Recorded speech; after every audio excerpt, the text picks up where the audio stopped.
Pues entonces, teniendo la disposición de escuchar la palabra de Dios, vamos a abrir nuestras Biblias en Malaquías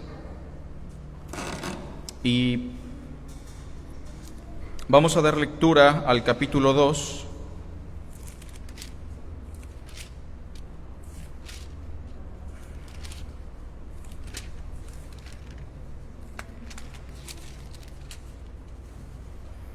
Y solamente vamos a señalar del verso 14 al verso 16. Malaquías, capítulo 2, del verso 14 al verso 16. Bueno, antes de entrar de lleno a la lectura, debo señalar una cosa. Si usted tiene otra traducción que no es la Reina Valera 60, puede ser que encuentre una variación muy notable en la traducción. Personalmente, después de hacer un análisis de la gramática y del texto hebreo, a mi parecer, la mejor traducción de este pasaje es la traducción que nos da la Reina Valera 60. Entonces, les animaría yo a que lean el pasaje en la Reina Valera. Malaquías 2, verso 14 al 16. Mas diréis, ¿por qué? Porque el Señor ha atestiguado entre ti y la mujer de tu juventud, contra la cual has sido desleal, siendo ella tu compañera y la mujer de tu pacto. ¿No hizo él uno, habiendo en él abundancia de espíritu? ¿Y por qué uno? Porque buscaba una descendencia para Dios. Guardaos pues en vuestro espíritu, y no seáis desleales para con la mujer de vuestra juventud. Porque el Señor Dios de Israel ha dicho que Él aborrece el repudio y al que cubre de iniquidad su vestido.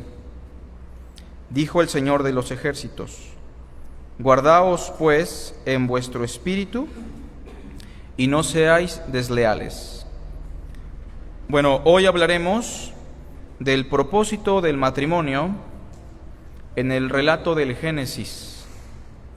El propósito del matrimonio según el Génesis, o en el relato del Génesis.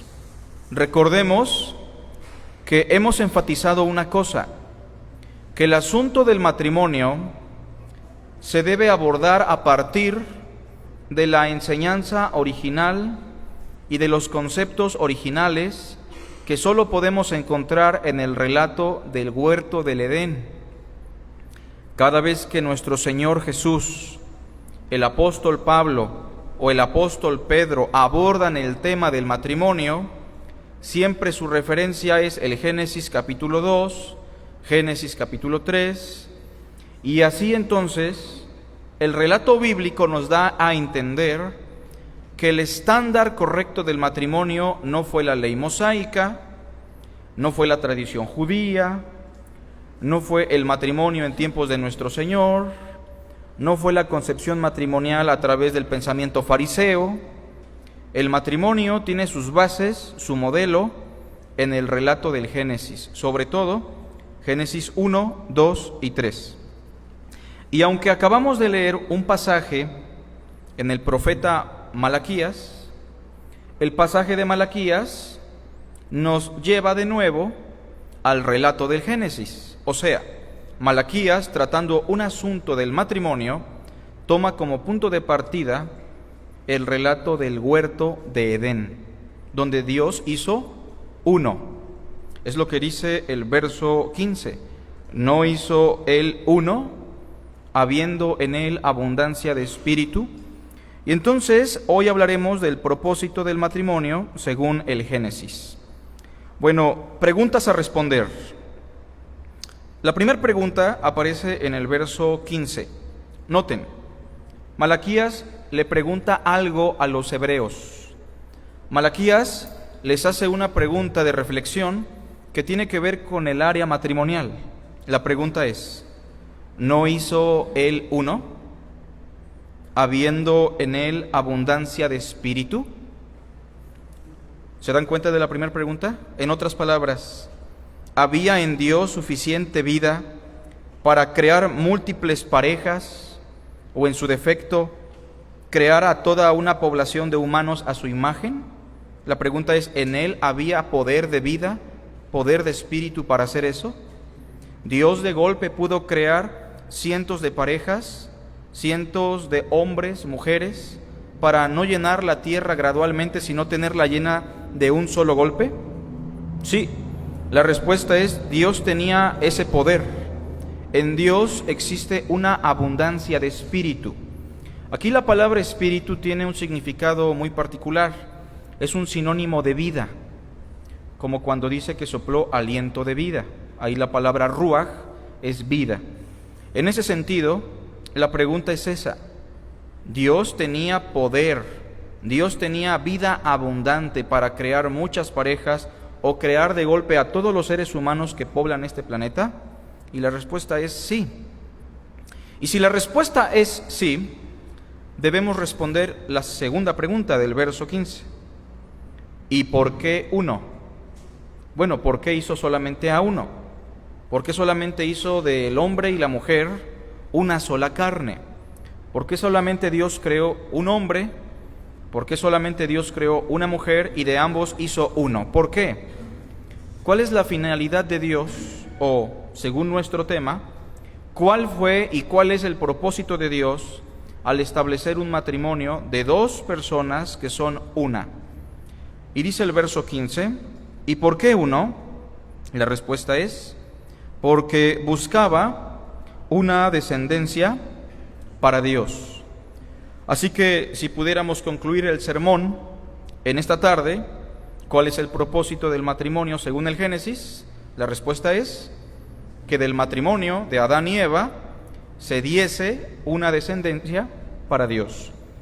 Obviamente que esto debe ser crucial para Adán y Eva y en la concepción de Malaquías, cuando su primer hijo, lejos de ser una descendencia para Dios, se menciona en el relato del Nuevo Testamento como un hombre del demonio o un hombre del maligno, Caín, un homicida que lejos de ser una descendencia para Dios, cumple con los requerimientos de una simiente de Satanás, según Génesis 3:15. Sin embargo, ese propósito se empieza a dar poco a poco en el relato del Génesis con Abel, quien fue asesinado, posteriormente con su sustituto que será Set, ¿lo recuerdan? En ese momento los hombres empezaron a invocar el nombre de Dios.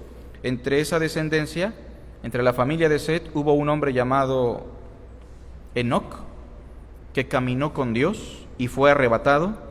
En esa misma línea hubo un hombre llamado Noé, que halló aceptación o aprobación delante de Dios en una generación perversa, pero a la fecha, la razón de tu matrimonio, sea que Dios les dé hijos o no, biológicamente, ustedes tienen el potencial de desarrollar una descendencia, y si eso pasa, Malaquías dice, deben de asegurarse que sea una descendencia para Dios. Y entonces ser padre es una responsabilidad para el cristiano que va más allá del sustento físico, el alimento, la educación, la ética, la moralidad. Tú fracasas como padre, como madre, tu matrimonio es un fracaso cuando tus hijos no son del Señor. Cuando tus hijos son exitosos, tienen una buena carrera, tienen una buena posición económica y social, pero no son gente de Cristo. Has fracasado como hombre, has fracasado como mujer, has fracasado en el matrimonio, si tus hijos no son personas que se inclinan a la devoción a Cristo. Es lo que dice el pasaje, ¿no? Bueno, entendiendo que el propósito es ese, Malaquías hace la pregunta, ¿no? ¿Por qué Dios no hizo muchas parejas? ¿O por qué Dios no le dio muchas esposas a Adán para poder poblar la tierra de manera inmediata? Que es una implicación que nace en el mormonismo también. Bueno, dice, no lo hizo así porque Dios quería que de ese uno se diera una descendencia para Dios. Y esto está de manifiesto en Génesis 2, versos 27 y 28. Ustedes lo conocen. Y creó Dios al hombre a su imagen, a imagen de Dios lo creó, varón y hembra los creó. ¿Y qué les dijo? Multiplíquense, reprodúzcanse, llenen la tierra. Pero por el profeta Malaquías sabemos que no solamente era llenar por llenar la tierra, era llenar la tierra con una descendencia santa. Era multiplicarse a través de personas que manifestaran la imagen de Dios de la manera más digna y que fueran personas consagradas al Señor. Sin embargo, en el mundo cristiano y en el mundo judío de aquellos días, en tiempos de Malaquías, había y existen ciertos obstáculos que frustran el propósito del matrimonio. Y hoy vamos a hablar al menos de 3 cosas que nos impiden, prácticas que estorban o evitan que el matrimonio reproduzca una descendencia para Dios. Hay 3 cosas que Malaquías menciona y me gustaría señalarlas, porque aquí tenemos matrimonios, ¿no? ¿Cuántos son? Creo que son más de 6, pero si no son matrimonios, tenemos hermanas que tienen a sus niños, y en ese sentido hoy vamos a mencionar 3 cosas que pueden evitar que sus hijos sean una simiente santa, una descendencia para Dios. Bien, noten por favor el capítulo 2, demos lectura desde el verso 10. ¿No tenemos todos un mismo Padre? ¿Verdad que sí? En el contexto de los hebreos, Malaquías le habla a los sacerdotes, le habla al pueblo israelita y les pregunta, ¿no tenemos todos un mismo Padre? ¿Sí? ¿No nos ha creado un mismo Dios?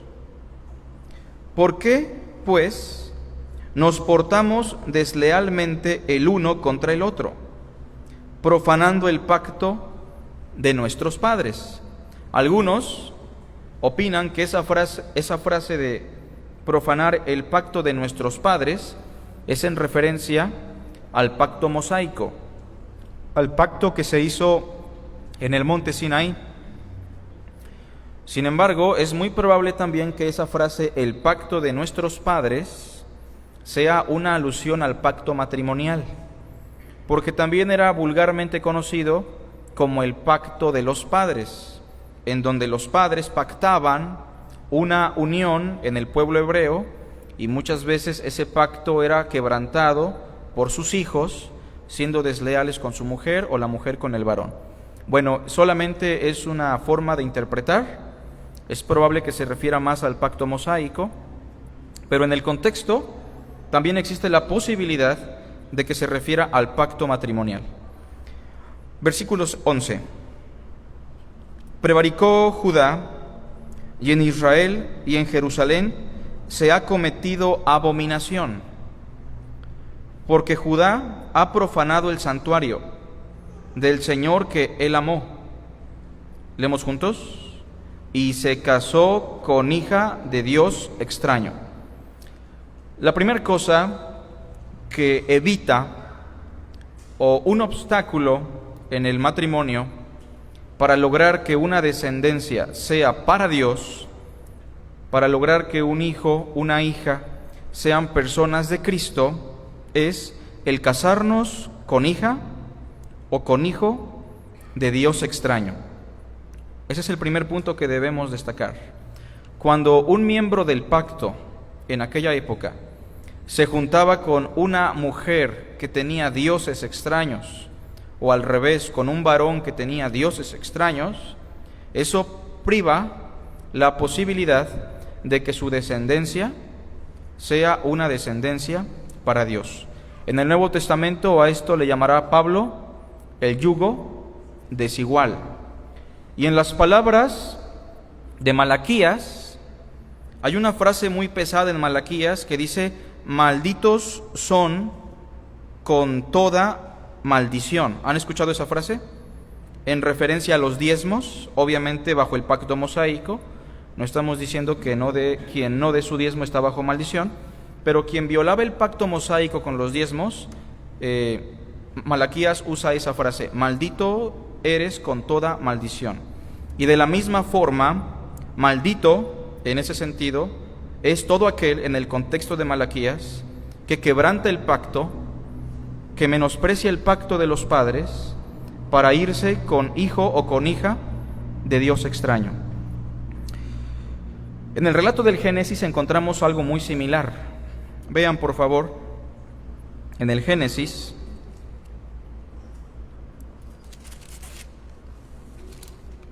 un pasaje peculiar.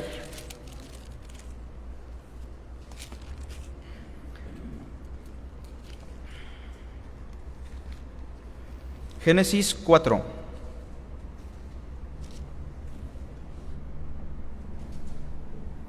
Se puede decir que en el Génesis solamente se desarrollan dos familias principales que son palpables en el relato de los primeros capítulos. Capítulo 4, versículo 16. Ustedes ya saben que Caín mató a su hermano Abel.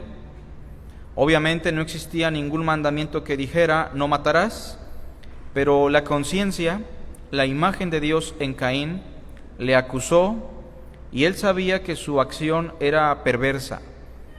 Tanto así fue que Dios lo responsabilizó, lo sacó de ese lugar en donde moraban, y entonces el verso 16 dice: salió pues Caín de delante del Señor y habitó en tierra de Nod, al oriente de Edén. Y conoció Caín a su mujer, por implicación una de sus hermanas, no había más mujeres. Conoció Caín a su mujer, lo cual significa tuvieron relaciones, tuvieron intimidad, la cual concibió y dio a luz a Enoc, y edificó una ciudad, y llamó el nombre de la ciudad del nombre de su hijo, Enoc. ¿Era inteligente Caín? Yo creo que sí, porque tienes que ser inteligente para edificar una ciudad. Era inteligente puesto que él era imagen y semejanza de Dios. No era un cavernícola, no eran personas retrasadas, como nos lo pinta la ciencia, que a través de muchas eras descubrieron el fuego u otras cosas. Eran personas que desde los orígenes tenían un intelecto semejante al nuestro, y me atrevo a decir que incluso en la era prediluvial existían conocimientos que nosotros no tenemos. Ahora bien, el versículo 18 sigue diciendo: y a Enoc le nació Irad, e Irad engendró a Meujael, y Meujael engendró a Metusael, y Metusael engendró a Lamec. Y Lamec tomó para sí dos mujeres. Algo curioso es que de la familia de Caín encontramos a un hombre llamado Lamec. ¿Y qué notan? Que con él se distorsionó el diseño original del matrimonio. Él ahora se tomó dos mujeres, cosa que va a ser muy común después con los patriarcas, cosa que va a ser muy común después en la ley mosaica, y aún permitido, no porque fuera el modelo moral de Dios eterno e inmutable, sino por la dureza del corazón. Pero vemos que Lamec toma dos mujeres. El nombre de la una fue Ada y el nombre de la otra Sila. Y Ada dio a luz a Jabal, el cual fue padre de los que habitan en tiendas y crían ganados. Y el nombre de su hermano fue Jubal, el cual fue padre de todos los que tocan arpa y flauta. Y Sila también dio a luz a Tubal-Caín, artífice de toda obra de bronce y de hierro, y la hermana de Tubal-Caín fue Naama. Ganaderos, músicos y herreros, ¿no? Gente inteligente, gente exitosa. De hecho, cuando leemos la descendencia de Set, no se dice nada con respecto a sus oficios. No quiero decir que no los tuviesen, pero es muy probable que la familia de Caín fuera muy virtuosa. Gente muy preparada, muy inteligente, muy capaz. En ese orden, ganaderos, versículo 21, músicos, versículo 22, herreros. Verso 23, y dijo Lamec a sus mujeres: Ada y Sila, oíd mi voz. Mujeres de Lamec, escuchad mi dicho, que un varón mataré por mi herida y un joven por mi golpe. Un hombre vengativo, un hombre pendenciero, un hombre capaz de cometer homicidio porque trae un lastre que forma parte de la crianza que le ha dado su antepasado, Caín. Él es un hombre altamente influenciado por su padre Caín y es capaz de asesinar como lo hizo Caín. Verso 24, si 7 veces será vengado Caín, Lamec en verdad 70 veces 7 lo será. Y podemos decir que en grados de depravación, Lamec estaba más adelantado que Caín, porque él dice, yo haré cosas incluso más horribles que Caín. ¿Una descendencia para Dios? No creo. Una descendencia que según el Génesis 3:15 corresponde a la simiente de Satanás, ¿no? Ahora, en el capítulo 4, versículo 25, Dios le da una segunda oportunidad a Adán y a Eva, y tienen otro hijo, al cual le pusieron Set. ¿Alguien sabe lo que significa Set? Sustituto. O sea, ellos sí tenían en mente que Dios les había dado una segunda oportunidad. Ellos estaban muy conscientes de que con Set tenían que hacer las cosas mejor. Ellos estaban muy conscientes que Set sí tenía que ser una descendencia para Dios. Y entonces, en el verso 26, vemos que Set fue criado de tal forma que cuando a él le nació un hijo y le puso por nombre Enós, en ese momento los hombres comenzaron a invocar el nombre del Señor con la familia de Set. En esa misma línea, capítulo 5, si ven conmigo por favor, el versículo 22, tenemos a un hombre llamado Enoc, y dice el verso 22, y caminó Enoc con Dios. ¿Era un hombre de Dios? Por lo que leemos en Hebreos, su fuerte ¿qué era? La fe. Su base era la fe. Por la fe Enoc fue traspuesto. Y caminó Enoc con Dios después de que engendró a Metusalén. Y bueno, tenemos aquí otra referencia importante, Enoc. Pero si ven, más adelante, en el versículo 29, se menciona a otro personaje. Verso 29, por favor. Y llamó su nombre Noé. Todos hemos escuchado de Noé. Pero Noé era tan justo y era un hombre tan aprobado por Dios que vean lo que dice el verso 29. Le pusieron Noé pensando lo siguiente, o diciendo, este nos aliviará de nuestras obras y del trabajo de nuestras manos a causa de la tierra que el Señor maldijo. ¿Qué pensaron de Noé? El Mesías, el restaurador, la simiente de la mujer. ¿Por qué? Porque al parecer Él nos va a librar de la maldición. ¿Los libró? Todo lo contrario, les trajo un diluvio y arrasó con toda la humanidad. Sin embargo, Noé era una sombra del Salvador. Hasta aquí quiero que noten que tenemos dos familias, dos simientes, una de Satanás, una del Señor. Pero en el capítulo 6, versículo 1, encontramos el conflicto más grande del Génesis, después de la caída. Aconteció que cuando comenzaron los hombres a multiplicarse sobre la faz de la tierra, y les nacieron hijas, que viendo los hijos de Dios que las hijas de los hombres eran hermosas, tomaron para sí mujeres, escogiendo entre todas. Algunos opinan locamente que eran los ángeles, que se deleitaron con la belleza de las mujeres, las hijas de los hombres, y tuvieron relaciones sexuales, pero eso es imposible, porque los ángeles son seres que no tienen limitantes de esa índole, y por Mateo capítulo 22, los ángeles no tienen ese tipo de necesidad. Si bien en el Génesis ellos pueden asumir un cuerpo, eso no significa que sean capaces o tengan la necesidad de pecar en ese sentido. Más bien, respetando el contexto del Génesis 4 y 5, las hijas de los hijos de los hombres son las mujeres de la familia de Caín, y los hijos de Dios son aquellos de fe, aquellos hombres que eran parte de la descendencia divina. En ese sentido, entendemos que en el verso 1 y 2 se produce algo que Pablo llama el yugo desigual. ¿Dios había dado parámetros para eso? No. Sin embargo, por el contexto y por la conciencia, al ser imagen y semejanza de Dios, nos damos cuenta que Dios sí los va a responsabilizar.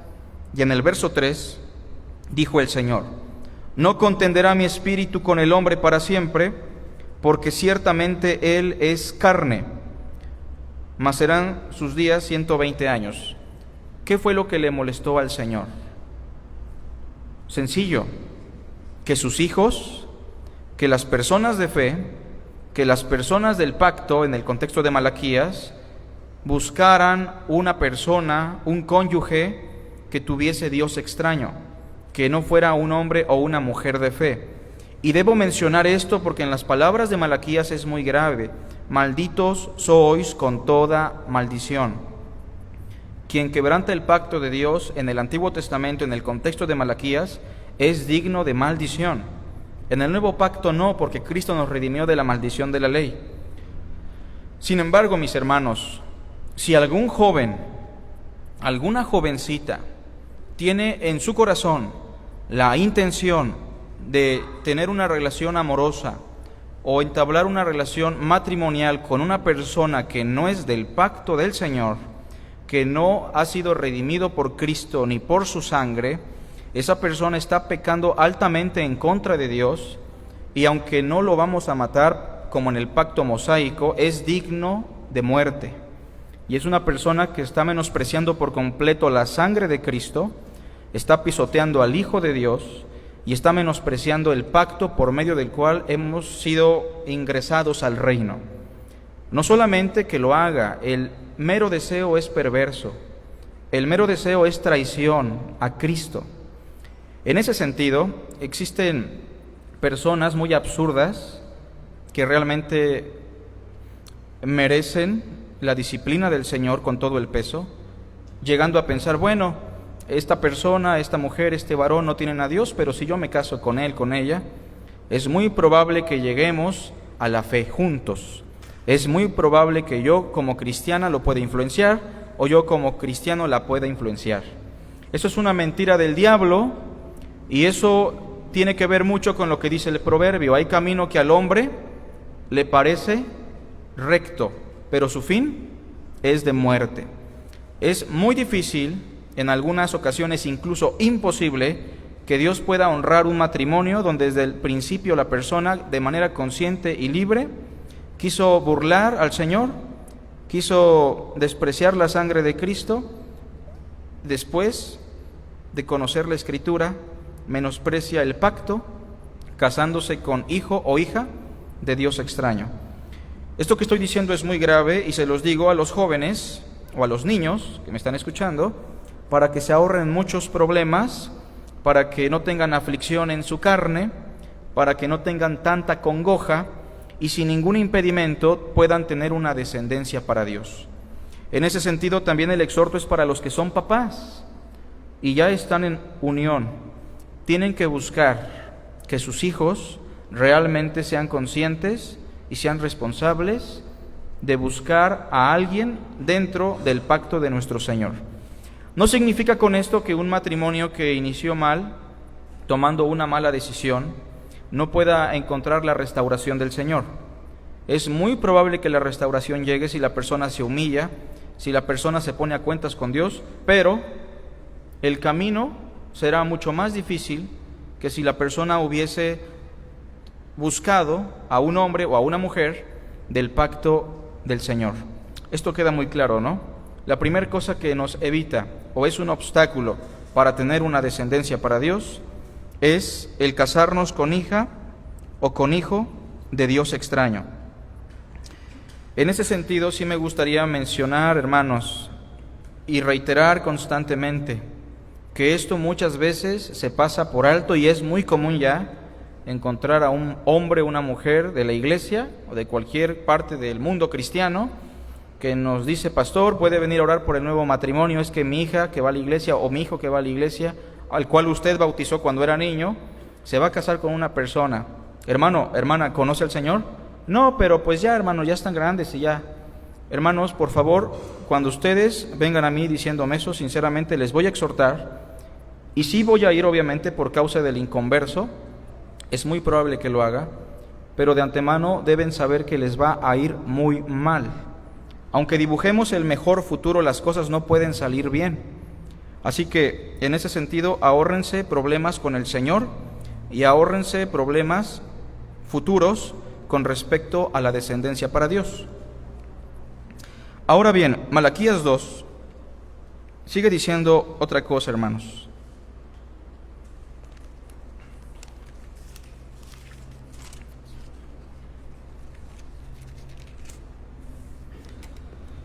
Versículo 12. Bueno, el Señor a Malaquías le dice lo siguiente: Malaquías le dice al pueblo el mensaje: el Señor cortará de las tiendas de Jacob al hombre que hiciere esto, al que vela y al que responde y al que ofrece ofrenda al Señor de los ejércitos. Y esta otra vez haréis cubrir el altar del Señor de lágrimas, de llanto y de clamor, así que no miraré más a la ofrenda para aceptarla con gusto de vuestra mano. Mas diréis: ¿por qué? ¿Por qué es tan duro Dios? ¿Por qué es tan severo Dios con aquellos que buscan hijo o hija de Dios extraño? Bueno, hay una segunda razón con respecto al enojo divino, con respecto al juicio de Dios. Verso 14. Porque el Señor ha atestiguado entre ti y la mujer de tu juventud. Habla de la esposa, ¿no? Habla del cónyuge. Sigue diciendo: contra la cual has sido desleal, siendo ella tu compañera y la mujer de tu pacto. ¿No hizo él uno habiendo en él abundancia de espíritu? ¿Y por qué uno? Porque buscaba una descendencia para Dios. Guardaos pues en vuestro espíritu, y no seáis desleales para con la mujer de vuestra juventud. La segunda cosa que evita que el matrimonio sea una fuente que dé fruto, una descendencia para Dios, es la deslealtad a la mujer de nuestro pacto, o al revés, deslealtad al hombre de nuestro pacto, en el caso de las hermanas. Cuando usted se casa en el civil, usted no está casándose realmente. Usted simplemente está haciendo público ante la sociedad, ante las autoridades, que se ha unido a una mujer o a un varón en matrimonio delante de Dios. Cuando en la iglesia hay una ceremonia en relación a una boda, usted no está siendo casado por el pastor o por el ministro. Nosotros no tenemos esa potestad, no tenemos esas facultades. Solamente se está dando una acción de gracias, un reconocimiento eclesiástico de un nuevo matrimonio. Pero en el momento que usted entra en contacto con una mujer en el ámbito íntimo, o en el momento que los padres pactan que sus hijos llegarán al matrimonio, y no estoy diciendo con esto que los padres buscan a la persona, estoy diciendo que los padres están de acuerdo, usted está haciendo un pacto con Dios. Usted ha entrado a una responsabilidad con Dios, de tal forma que Hebreos dirá que a los adúlteros y fornicarios, ¿quién los juzga? Directamente Dios. Y una segunda cosa que evita que los hijos sean una descendencia para Dios es el adulterio, o también conocido por Cristo en el Nuevo Testamento como fornicación. Cuando usted está cometiendo adulterio, usted está destruyéndole la vida a sus hijos por completo y le está destruyendo también la vida a los niños de la otra relación ilícita. Es muy difícil que esos niños lleguen a ver la imagen de Cristo en ese matrimonio. Es casi imposible, y digo casi porque en algunos casos se puede dar la restauración, que esos niños lleguen a ser personas del Señor. De tal forma que el adulterio y ser desleales a la mujer de nuestro pacto es la segunda cosa que menciona Malaquías. Y de hecho, en el mismo Génesis encontramos un ejemplo. Génesis 16.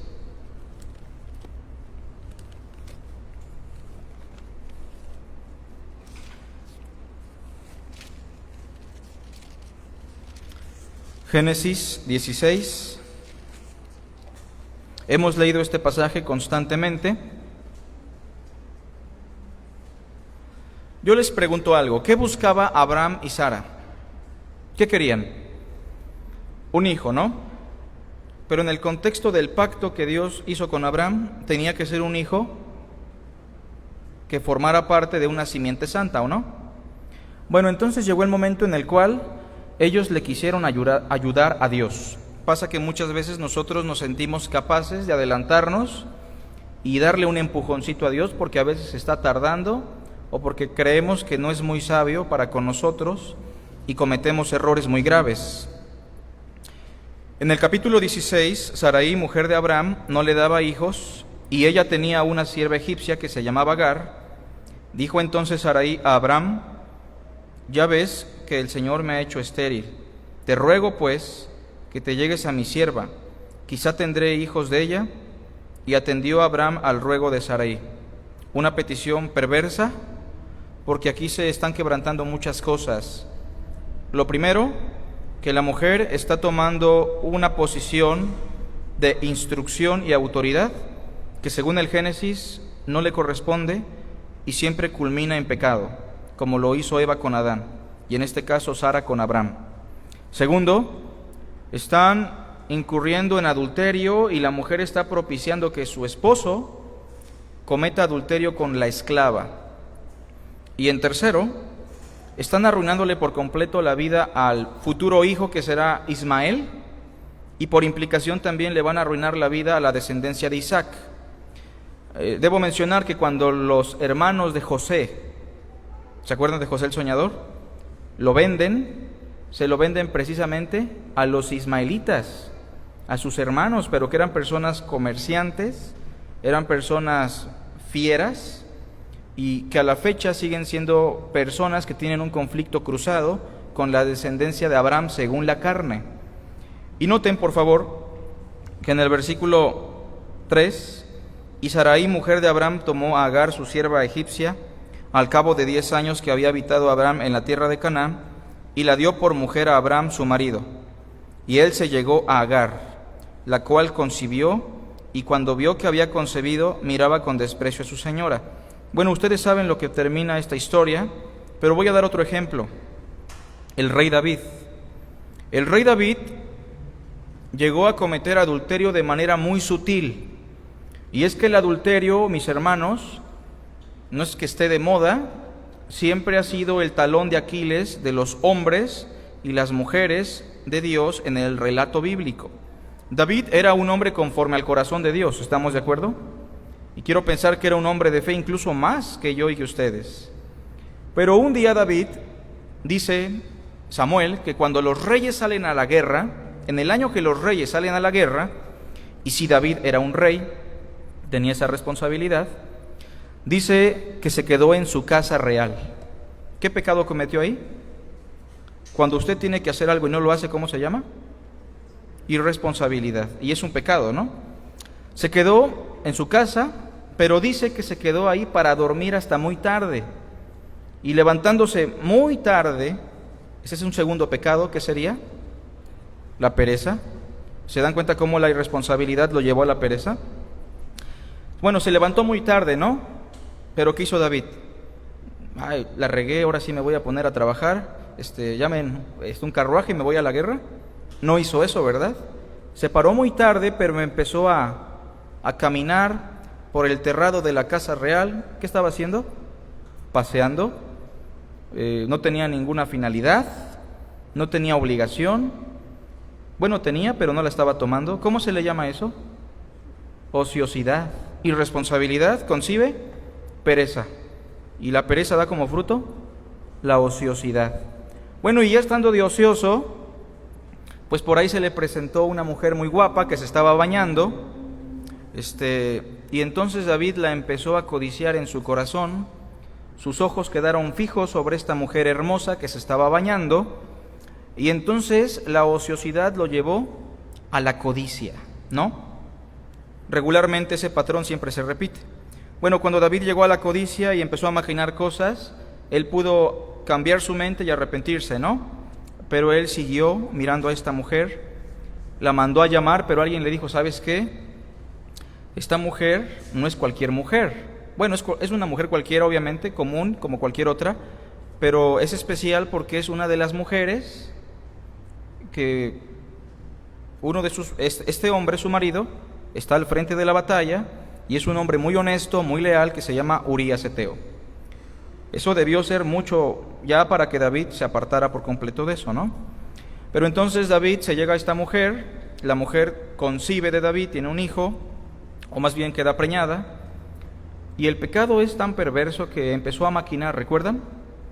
Mandó a aterrar al esposo, después no pudo con él, lo mandó a matar, el adulterio lo llevó a la traición lo llevó al homicidio, y bueno, David se arrepintió y Dios lo perdonó, ¿sí o no? ¿Bien perdonado? Bien perdonado. Pero las consecuencias quedaron, no solamente con el niño que murió, sino con los hijos de David. ¿Se acuerdan de los hijos de David? Amnón, ¿se acuerdan de Amnón? Un hijo que violó a su hermana Tamar, y su otro hijo Absalón se quedó muy enojado de cómo su hermano había violado a su hermana, y se dio cuenta que su padre era un señor que se enojaba cada vez que había problemas, pero no hacía nada, porque de hecho el texto dice que David se llenó de ira, pero después como que se le olvidó y se fue, ¿no? Evadía su responsabilidad como padre. Y entonces Absalón fue y mató a su hermano Amnón, y como la rabia del hijo de David, Absalón, era tan fuerte, empezó a perseguir a su padre, también lo quería matar, quiso quitarle el reino. Total, conocen la historia. David pudo ser uno de los mejores reyes, pero fue uno de los peores padres y ejemplos familiares que tenemos en la Biblia. De tal forma que con esto quiero señalar que si usted ha tenido o tiene intenciones perversas de ser desleal a su cónyuge, a su esposa o a su esposo, aún esa intención simplemente se está maquinando en el corazón, debo advertirle que usted va a destruir su vida, porque Dios lo va a juzgar personalmente en vida Dios lo va a juzgar.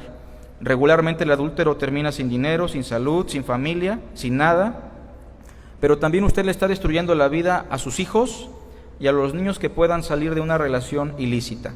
Y por eso Malaquías dice que no debemos ser desleales, porque la unión matrimonial preserva la descendencia para Dios. Y bueno, hermanos, Malaquías capítulo 2 dice algo más.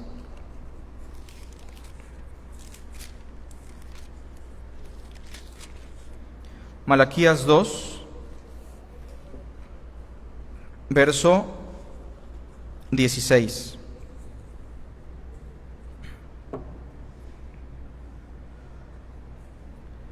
Porque el Señor, Dios de Israel, ha dicho que Él aborrece el repudio. Esa palabra repudio tiene un significado muy especial.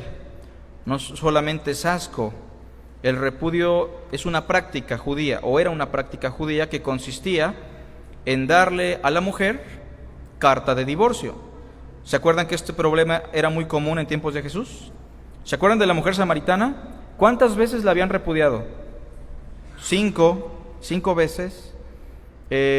Y para los judíos esto era muy común. Si la mujer ya no te gusta, si ya se puso gordita, si no cocina rico, cualquier cosa es motivo para darle carta de divorcio.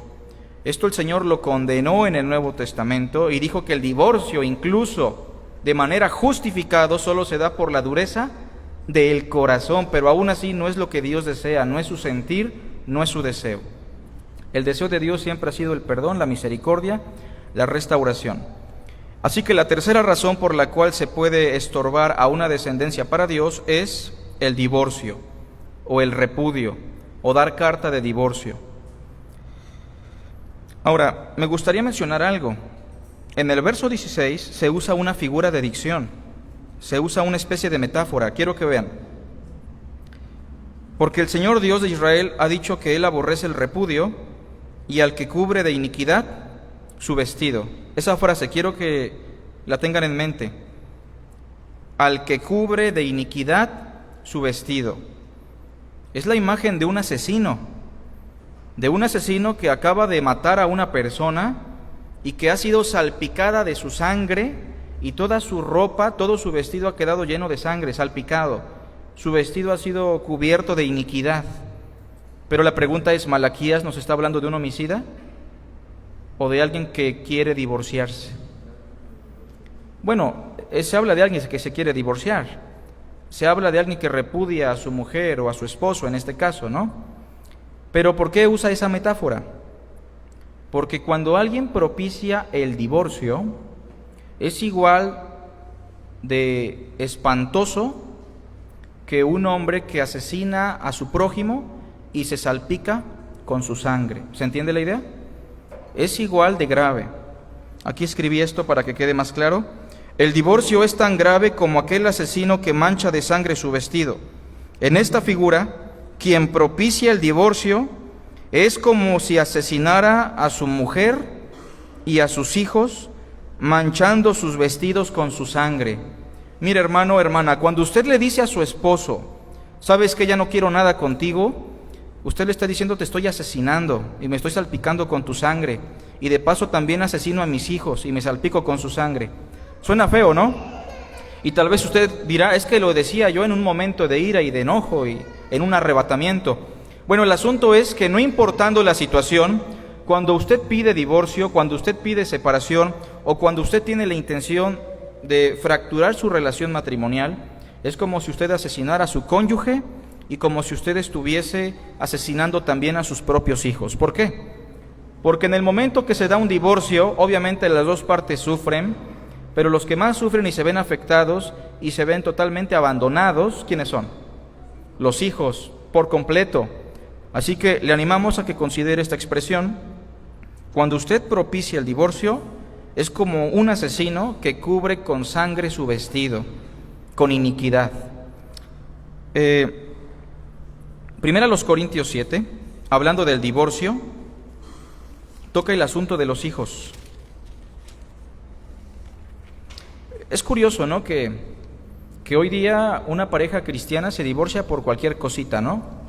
Y llegan a cometer actos terribles simplemente por cosas insignificantes. En un análisis social, algunas personas han dicho que la causa principal del divorcio es el dinero, ¿no? Sin embargo, el Señor siempre nos hará ver que la principal causa es la dureza del corazón, un corazón duro. Cuando una persona se divorcia, lo hace simplemente por motivos personales. De hecho, hay un divorcio que se llama el divorcio express, ¿lo han escuchado? Que es un divorcio que también se conoce como el divorcio por motivos personales o el desarrollo de la personalidad. Esto está implicando que el centro del divorcio es el egocentrismo humano. Más allá de lo que pueda sufrir el cónyuge o usted, porque no le va a ir bien, usted ni siquiera está pensando en sus hijos. Ahora, notemos, primera carta a los Corintios 7, lo que Pablo dice: y ya pensando que alguien se unió en yugo desigual, si no era la voluntad de Dios que se hubiese unido, pues ahora que usted se unió, dice Pablo, ya es la voluntad de Dios, ya no se separe. ¿Sale? Capítulo 7, versículo 10. Bueno, los que están unidos en matrimonio, mando no yo. ¿Qué significa eso? No yo. O sea, hay partes donde Pablo da consejos que no tienen una base bíblica. Y en esos consejos Pablo dice, esto a mi parecer. ¿Han escuchado esa expresión? Porque Pablo no tiene una referencia puntual en el Antiguo Testamento. Pero en este punto Pablo dice, pero a los que están unidos en matrimonio, mando no yo, sino el Señor, que la mujer no se separe del marido. Y si se separa, quédese sin casar.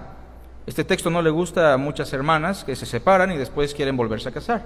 ¿Se acuerdan que Pablo habla de eso en Timoteo? Que impulsadas por sus emociones se rebelan en contra de Cristo y se quieren casar, en referencia a viudas jóvenes. Pero lo mismo pasa con mujeres que se separan de su marido. Y dice el versículo 11 al final, y que el marido no abandone a su mujer. Esto lo dice el Señor, no se separen. Verso 12. Y a los demás yo digo, no el Señor. Aquí sí es consejo mío.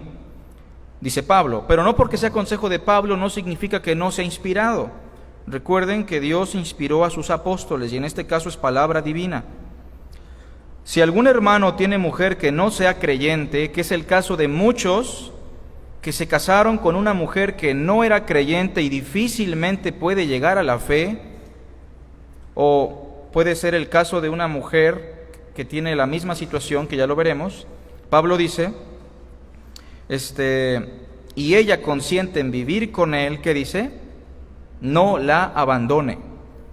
Pablo está diciendo, tal vez no va a creer en el Señor, te va a hacer la vida de cuadritos, se va a llevar a los niños a la misa, los va a bautizar, los va a confirmar, los va a llevar a la comunión, los va a vestir de Juan Diego el 12 de diciembre y muchas otras cosas más, ¿no? Cosas muy superficiales estoy mencionando, por no decir cosas más graves. Pero si ella consiente en vivir contigo, ¿qué dice? No la abandones. Entonces no hay razón alguna por la cual un hombre creyente abandone a su mujer por ser incrédula. Tenemos que hacernos responsables de nuestros actos. Sigue diciendo el versículo 13. Y si una mujer tiene marido que no sea creyente, el segundo caso, ¿no? Al revés. Y él consiente en vivir con ella, no lo abandone, que es contrario a lo que propone el ruselismo o los testigos de Jehová, ¿no? Si tu esposo no quiere venir al salón del reino después de un tiempo, pues ¿sabes qué? Divórciate. Es algo satánico, porque Pablo dice, si tu esposo es inconverso, no cree en el Señor, no es parte del pacto, y él te hace la vida de cuadritos, es un gran obstáculo para tu santificación en apariencia, pues no lo abandones. Si él consiente en vivir contigo, no lo dejes, no te separes. Versículo 14 da la razón, porque el marido incrédulo, ahora, esto que vamos a decir no es la justificante para que alguien soltero o soltera diga, bueno, pues como dice esto Pablo, lo puedo hacer, ¿no? Esto es lo que ya se debe hacer o lo que pasa, si Dios lo quiere, cuando el error ya se cometió. Dice el verso 14, porque el marido incrédulo es santificado en la mujer. Pregunta, ¿un hombre incrédulo que tiene una mujer cristiana se ve beneficiado por su esposa? ¿Hay cierta influencia de parte del Señor a través de su mujer? ¿Y hay una posibilidad a que se convierta? Sí, pero no está diciendo Pablo esto a los solteros, se lo está diciendo a los que ya cometieron el error o a los que en su defecto llegaron al Señor ya en esa relación matrimonial. Dice del verso 14, y la mujer incrédula en el marido, pues de otra manera, y aquí está el asunto de la descendencia, vuestros hijos serían inmundos, mientras que ahora son santos. La relación matrimonial, donde hay un cristiano y un inconverso, es mala y es un gran obstáculo para los hijos. Pero hay un rayito de esperanza. ¿Por quién? Por el cónyuge cristiano. Pero cuando el cónyuge cristiano o cristiana dicen, me separo, simplemente porque me quiero desarrollar de manera personal, porque ya no aguanto más, porque no quiero sufrir el agravio, porque quiero evadir mi responsabilidad. ¿Quiénes son los afectados, según el verso que leímos? Los hijos. Porque mientras esa relación se mantiene unificada, aunque no es una relación plena en el Señor, porque los dos no son creyentes, los hijos se ven beneficiados. No como los hijos de dos creyentes, pero de alguna manera hay beneficios. Dice el versículo 14, vuestros hijos serían inmundos, mientras que ahora son santos. No significa que los niños son cristianos, ¿verdad? Significa que vestigios de la santificación se ven manifestados en ellos. Por ejemplo, el contacto con la palabra, el contacto con la oración, el contacto con la congregación de los santos, y esa influencia puede ser una esperanza para que ellos lleguen a la fe. Tres cosas entonces que evitan que el matrimonio cumpla con su función primigenia, su función original. La primera, dijimos, unirnos en yugo desigual, casarnos con hija o con hijo de Dios extraño. Si usted es padre, debe estar muy atento y ser muy riguroso con eso. No es cualquier cosa, no es que simplemente son novios y se llevan bien, es una cuestión que Malaquías dice, malditos sois con toda maldición. 2, cuando cometemos adulterio o propiciamos la deslealtad, aparte de que vamos a sufrir, nuestros hijos se van a ver muy afectados por una acción de adulterio. Y número 3, el divorcio. Yo no sé qué esté pasando usted en su matrimonio, pero si usted está pensando en el divorcio, le animamos a que considere, porque la palabra de Dios dice que le va a ir mal. Ahora, quizá hay una situación de golpe, donde su vida está en riesgo, podemos apoyarle. Hermanos, espero que la palabra del Señor les sea de mucha bendición. Sé que algunos no tienen un matrimonio como tal, pero tienen hijos. Aún así, esto les debe servir para poder criar y aconsejar a los pequeños, entre tanto que no llegan a una responsabilidad matrimonial. Cada uno dé como propuso en su corazón, no con tristeza o por necesidad, porque Dios ama al dador alegre.